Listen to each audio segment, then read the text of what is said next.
শত শত ড্রোন উঠছে হংকংয়ের আকাশে, ভেসে উঠছে 27 পান্ডা, ডলফিন সহ অনেক আকৃতি। ব্রিটিশ উপনিবেশ থেকে মুক্তির 27 বছর উপলক্ষে ড্রোন দিয়ে এই আলোকসজ্জা করা হয়, যা আকৃষ্ট করে স্থানীয় সহ পর্যটকদের। বর্ষপূর্তি উপলক্ষে হংকং জুড়েই করা হয় আলোকসজ্জা। দিনটি উপলক্ষে নিজেদের স্বায়ত্তশাসিত অঞ্চলটিকে বিশেষ উপহারও পাঠিয়েছে চীন সরকার। And I really enjoyed the whole thing, the significance of the panda as well.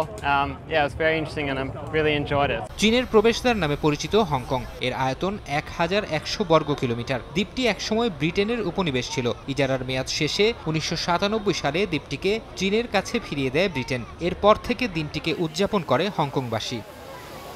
Farhad Chowdhury, সময় সংবাদ।